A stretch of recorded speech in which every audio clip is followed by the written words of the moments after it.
In today's video, we'll explore the story of Frankenstein, a mind-bending film that dives into dreams within dreams. In 1857 in the North Pole, a ship is stuck in the ice. Captain Anderson tells his crew to start breaking the ice around the ship, hoping that it'll help them move it. After a few hours of work, the ship's doctor calls Anderson to warn him that he can see some fire burning in the distance. Anderson and a few of his men go out to investigate and eventually come across blood scattered all over the ice. A closer look allows them to find a wounded man named Victor. As the group tries to help him, they hear a terrifying roar nearby. Everyone panics, so they rush Victor to the ship before grabbing their guns. Soon the crew sees a horrifying creature approaching them. They immediately open fire, however the bullets do no damage. The creature reaches the ship and starts attacking the men, bringing them down with outstanding strength. He then climbs onto the ship and tells them to hand Victor over. The crew refuses, so the creature starts fighting them again, easily bringing them down one by one. Anderson gets his shotgun and opens fire, finally hitting the creature hard enough to make him fall from the ship. However, he's still alive, so the men rush to pull up the ladder to prevent him from coming aboard again. The furious creature then starts pushing the ship, which starts to dangerously tilt. Anderson fires again, and this time he aims for the ice under the creature's feet, causing it to break. The creature quickly sinks into the frozen water. Moments later, the ship's doctor treats their guests' injuries. Victor warns them that the creature will return because he can't die and he'll kill everyone who tries to stop him. He also admits he created the creature, so when he comes back, he wants Anderson to hand Victor over. Then he starts sharing the story of how it all started. Victor is the son of the renowned surgeon Leopold, who married his mother only for her wealth. Leopold isn't home often, but when he is, he becomes so controlling that he even forces his wife to eat when he tells her to. Victor's parents fight often about money and also about him, which always makes the poor child very scared. After those fights, Victor comforts his crying mother and realizes that his father hates them both. Leopold teaches Victor everything he knows about medicine and tests him often. If the boy gets an answer wrong, Leopold hits his face with a stick. One day, Victor's mother goes into labor and begins to bleed rather heavily. Leopold immediately rushes to help her give birth and the baby is born healthy, but sadly the mother dies in the process. Without her company and support, Victor begins to feel alone in the world. As years pass, Leopold spends all his time with his younger son William while Victor gets ignored. This treatment makes Victor wonder how his mother could have died under the care of the best doctor in the country. One day he finally confronts his father, accusing him of letting his mother die to get the son he wanted. Leopold simply responds that nobody can conquer death, so Victor swears that one day he'll master life and death themselves. That night, he dreams about a terrifying dark angel surrounded by flames, which inspires him to decide that he'll become a better surgeon than his father. In the present, the creature breaks through the ice and returns to the surface so he can search for the ship again. Meanwhile, Victor continues his story. After Leopold's death, William is sent to live with some relatives in Vienna while Victor travels to London and Edinburgh. For years, he does nothing but expand his knowledge as much as possible. In 1855 at the Royal College of Medicine, Victor proposes that humans can stop death and reveals the remains of the body of a shopkeeper. However, the arm belongs to a carpenter and Victor has stitched them together. He connects a device to the body and everyone is shocked to see it move. Victor is using an electric current and a professor calls this a mere carnival act, so to prove him wrong, Victor throws a ball. The body immediately catches it, proving that the brain is functioning and the muscles aren't just moving because of the electric shock. The professors call the project unholy and an abomination, pointing out that only God can give and take life. An argument ensues and the crowd goes wild while Henrik watches quietly from his corner. After disconnecting the body, Victor leaves the building. Henrik immediately goes after him and explains he was sent by William, who will come to visit Victor in a few days. William wants to introduce him to his fiancée, who is also Henrik's niece. When Victor asks about his presentation, Henrik says it was brilliant, but also that Victor made mistakes because he was too excited. Henrik asks him to stay in Edinburgh for 3 more days because he was showing him something extraordinary. 3 days later, Victor visits Henrik at his residence and brings his research. Henrik explains he used to be an army surgeon and reveals a wooden slab with an entire nervous system preserved like a piece of art. They discuss the details of how the human body could store energy, which gives Victor new ideas to improve his project. Henrik offers to share all his resources with Victor and swears he only wants knowledge in return, although he may ask Victor for a favor later.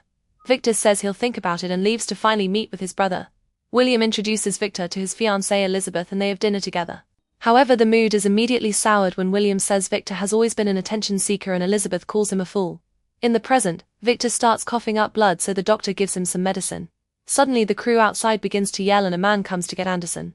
Apparently someone saw the creature getting closer, but Anderson takes a look and doesn't see anything. The crew is terrified and thinks they should get rid of Victor. However, Anderson tells them that Victor is under his protection. Nearby, the creature stares at the ship. When Anderson goes back, Victor continues his story. A few weeks after the awkward dinner, Henrik takes the brothers to an old abandoned castle in the middle of nowhere. Victor finally takes his deal and tells him everything he needs to transform the castle into the most magnificent lab. Afterward, Victor starts visiting the nearest town, often to buy the bodies of hanged criminals, which he harvests for parts. One day he's surprised to see Elizabeth in town, so he follows her to discover she visits the local church to confess. Victor gets in the confessional first and pretends to be the priest to hear what she has to say. Elizabeth explains that her brother-in-law is an evil and cruel man, so Victor opens the window and realizes she knew he was there all along. Later, during a dinner party, Victor takes a look at the books Elizabeth bought and learns she's interested in insects. She expresses an interest in science and the smaller wonders of life, which impresses him so much that he asks her to dance. During the next few weeks, Victor keeps on gathering bodies and visiting smiths to get the pieces of machinery he needs. He also starts spending more time with Elizabeth. His experiments aren't progressing at all, and Henrik confronts Victor in private, saying he's letting a woman distract him. Henrik explains that the war will end soon, so he gives Victor one final week to achieve something. Sometime later, Elizabeth visits Victor at the lab. He tells her that he feels a bond between them and tries to kiss her, but Elizabeth steps away and says she's already chosen William. After she leaves, Victor takes a bath to brood over his heartbreak. This fills him with inspiration, and he finally realizes what his experiment has been missing. He changes the connection of the battery and finally makes a body move again. Afterward, Henrik and Victor go to a battlefield to gather as many bodies as possible. For the next few days, Victor works hard in choosing only the best parts from each body to build a human being from scratch. Henrik occasionally visits to take pictures of the process. One evening, Victor notices that there's a storm coming, so he gets the creature ready for awakening. Then he goes looking for Henrik and finds him hiding behind a mirror with almost no hair on his head. It turns out he's been wearing a wig to hide that he has cancer and he won't live for long. Henrik finally reveals what favor he wants from Victor. His brain should be transplanted to the creature so he can keep on living. Victor refuses and runs upstairs. On the castle rooftop, Victor climbs to the top of the tower and installs a device that will connect the creature to the lightning. When he comes down, he finds Henrik begging him to reconsider. He offers all his money and even Elizabeth as payment. Victor refuses again and explains that the cancer has polluted every part of Henrik, including his brain and blood. A furious Henrik picks up a piece of the device and threatens to throw it down the tower shaft. Victor tries to take it back, and in the struggle, both the piece and Henrik fall down the shaft and Henrik instantly dies. Victor runs downstairs and after checking on the body, he recovers the piece and connects it to the machine. Unfortunately, the device is having some trouble, so he has to work fast to readjust everything. When the lightning finally strikes, sparks fill the lab and electricity runs through the creature's body. Then Victor disconnects the device and checks on the creature's pulse, but sadly there isn't any. He yells in fury before going to his bedroom, where he dreams of the Dark Angel again. The next morning, Victor wakes up when he hears his mother calling his name. When he looks up, he's shocked to find the creature standing in front of him. Victor approaches him and the creature copies all his movements, but he gets afraid of the sunlight when Victor opens the curtains. Victor teaches him that the sun is okay and makes him repeat his name before hugging him to hear his heartbeat. Afterward, Victor takes him to a tunnel under the castle and chains him up to keep him hidden for now. As weeks pass, the creature grows stronger but can't learn to talk. Victor barely sleeps at all because he has to take care of him like a newborn, and he hates it when the creature tries to touch him. One day the creature grabs a razor and accidentally hurts himself. Victor gets ready to stitch the wound, but to his shock, it's already closed itself. After so many weeks without receiving letters from Henrik, William and Elizabeth decide to visit the castle. Victor tells them that Henrik is away and will be back in a few days, then he drags William to his lab. Meanwhile, Elizabeth hears some noises and follows them to the tunnels, where she's shocked to find the creature. They touch hands and she wonders who hurt him. Afterward, Elizabeth rushes to the lab and asks Victor why he hurt a man like that. Victor brings the couple to the tunnel and explains that he created him. While the creature gives Elizabeth back her fallen gloves, William wonders if he's intelligent, but Victor doesn't answer. William realizes Victor never thought about which body part holds the soul. That night, the creature entertains himself by putting leaves in the water and watching them float away. When Elizabeth visits him, he gives her a leaf. She tries teaching him to say her name and shows him how to move the throat, but the creature doesn't react. After she leaves, he finally says her name. Victor sees Elizabeth coming back and scolds her, but she only gets offended when Victor calls the creature.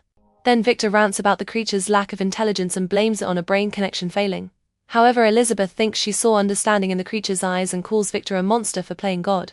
A frustrated Victor goes to the tunnel and tries to make the creature stand in a specific way. When he doesn't obey, Victor hits him with a fire poker and unconsciously quotes his father's way of teaching. After getting hit and yelled at several times, the creature rolls and takes the poker to easily bend it. He also keeps repeating Victor's name until he leaves. The next morning, Victor tells William that he made a mistake and the creature is too dangerous. He also shows him Henrik's body, claiming that the creature killed him. Victor convinces his brother to take Elizabeth away with the excuse of keeping her safe. Before leaving, William asks Victor if the creature will live for long, and Victor assures him that his life will be brief. Afterward, Victor pours gasoline all over his lab in the tunnel. At the same time, Elizabeth has a bad feeling and asks the carriage to go back. Victor gives the creature one last chance to say something, and the creature repeats Victor's and Elizabeth's names. For a second, Victor is in shock, but he still thinks it's not enough and lights the building on fire, leaving the creature chained in the tunnel. On his way out, Victor hears the creature desperately crying his name. Having doubts, Victor tries to come back, but when he opens the door, a ball of fire throws him back and severely damages his leg. Then the tower blows up in a big explosion and crumbles, so when Elizabeth arrives she thinks she's leg. And the prison, Anderson hears some screaming outside and opens the door to check.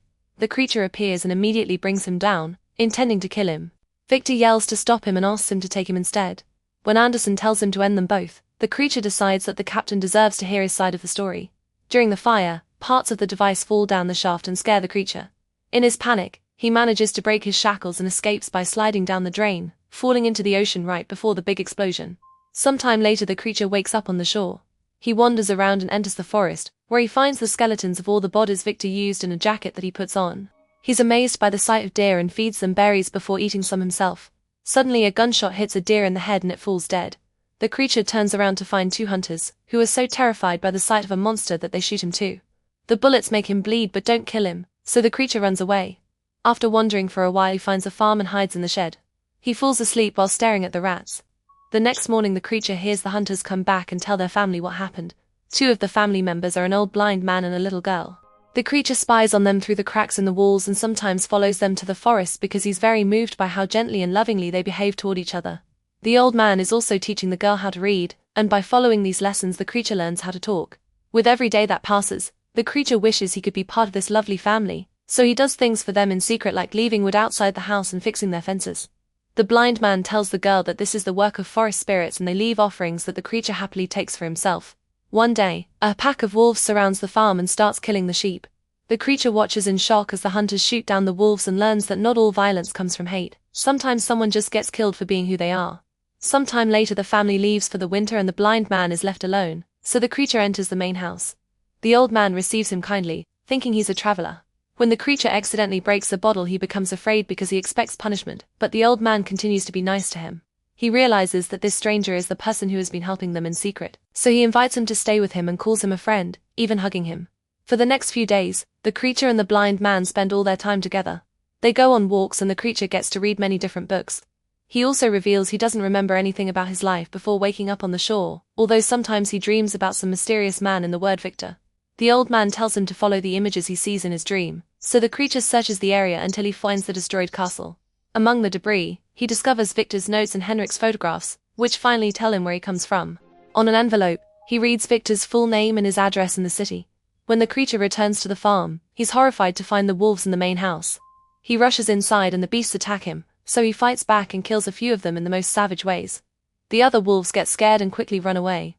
Afterward, he checks on the blind man, who is severely wounded but still alive.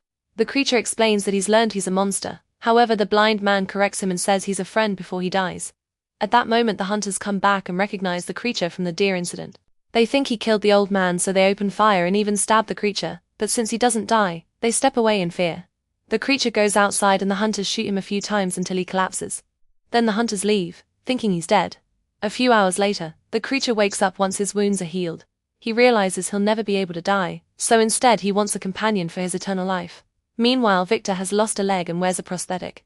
Every night he dreams about the Dark Angel, who haunts him with guilt. On the night of William's wedding, Victor visits Elizabeth to wish her a happy marriage, but Elizabeth can't stand seeing him and slaps him to force him to leave.